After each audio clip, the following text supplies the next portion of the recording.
নমস্কার দর্শক বন্ধুরা, আমি লতা কুকিং রেসিপিতে আপনাদের স্বাগত জানাই।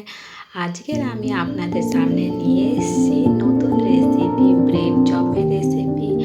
আপনারা এটা বাড়িতে খুব সহজভাবে তৈরি করে নিতে পারবেন। বিকেলে বাচ্চাদের টিফিনের জন্য তৈরি করে দিতে পারবেন। কেউ যদি হঠাৎ গেস্ট যদি আসে, ওদেরও আপনার ঝটপট এই রেসিপিটাকে করে খাওয়াতে পারবেন। খুবই টেস্টি, খুবই ভালো আর খুবই সহজে এই রেসিপিটাকে আপনার করে নিতে পারবেন বাড়িতে। আর চলুন দেখুন বন্ধুরা, আমি কীভাবে করছি রেসিপিটাকে। প্রথমে 500 গ্রামের মতন আমি নিয়ে নিয়েছি বেসন। ওর মধ্যে 1 চামচ নুন দিয়ে দিলাম, 1/2 চামচের মতন হলুদ গুঁড়ো দিয়ে দিলাম এইভাবে। আর জোয়ান হজমের জন্য খুবই ভালো। জোয়ানটাকে আমি হাতে ক্রাশ করে দিয়ে এর মধ্যে দিয়ে দিচ্ছি পদ্ধতির মধ্যে। এরপরে কালো জিরে দিয়ে দিচ্ছি, কালো জিরেটাকেও দিয়ে দিচ্ছি বন্ধুরা 1/2 চামচের মতন। এরপর আমি একটা কাঁটা চামচ দিয়ে এই উপকরণটাকে মিক্স করে নেব। তারপর আমি অল্প অল্প জল দিয়ে বেটারটাকে তৈরি করব। আর দিয়ে দিচ্ছি বেকিং পাউডার, ফ্লপির জন্য দিয়ে দিচ্ছি, ফুলবে ভালোভাবে ব্যাটারটা। তারপরে গরম তেল দিয়ে দিতে 2 চামচের মতন, যাতে আমার এই ব্যাটারটা মুচমুচে হয় আর খেতেও খুব দারুণ লাগে। এই ব্যাটারটাকে সাইড করে তেল গরম করে নিয়েছি। কড়ার মধ্যে গোটা জিরে দিয়ে দিলাম তেলে, একটু লাল মতন হয়ে আসবে। ওর উপরে দিয়ে দিচ্ছি আমি আদা কুচি, দিয়ে দিচ্ছি লঙ্কার কুচি। আপনারা বন্ধুরা লঙ্কার কুচি বেশিও দিতে পারেন। ঝাল যদি আপনাদের ভালো লাগে তো একটু বেশি, বা আপনাদের কম ঝাল যদি প্রয়োজন তো কম দিতে পারেন। এরপরে আমি ছোট চামচে 1 চামচের মতন হিং দিয়ে দিচ্ছি, দিয়ে আর একটু সামান্য নেড়ে নেব। আর গ্যাসের ফ্লেমটা কম রাখবেন।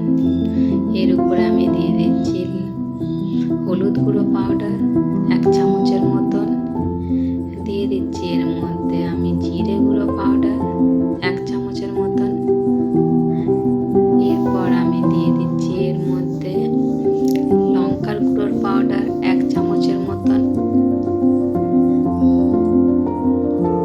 দিয়ে দিচ্ছি এর মধ্যে চাট মশলা, ওটাও 1 চামচের মধ্যে দিয়ে দিচ্ছি, যাতে আমার এই ব্রেড চপটা চটপটি লাগে খেতে। আর আমি এর মধ্যে পেঁয়াজ দিইনি বন্ধুরা, বিনা পেঁয়াজ ছাড়াই আমি এটাকে করছি ব্রেড চপটাকে। এবার আমি মশলাগুলোকে খুন্তির সাহায্যে নেড়ে নেবো এরকম ভাবে।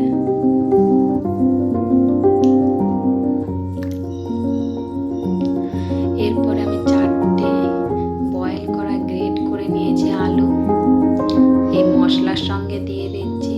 আর ভালো করে মশলা আর আলুটাকে আমি মিক্স করে নেব।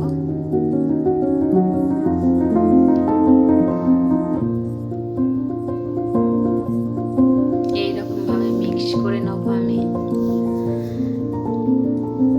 এরপরে 2 চামচের মতন আমি আলুতে নুন দিয়ে দিচ্ছি।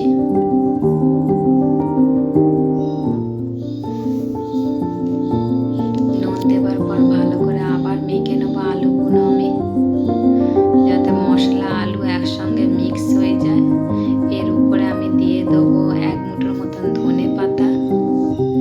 ধনে পাতা দিলে আমার এই পুরটা ভালোভাবে খুব টেস্টি খেতে লাগবে পুরটা, ব্রেড চপের পুরটা।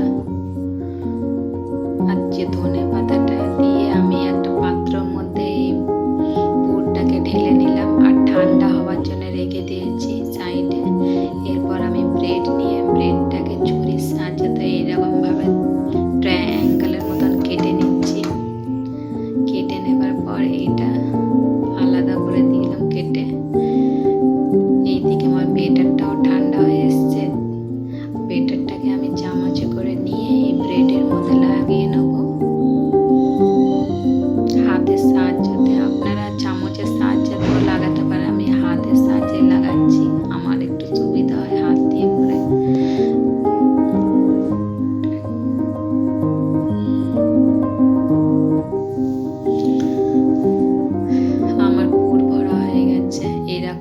হাতে করে প্রেস করে নেবো হালকা।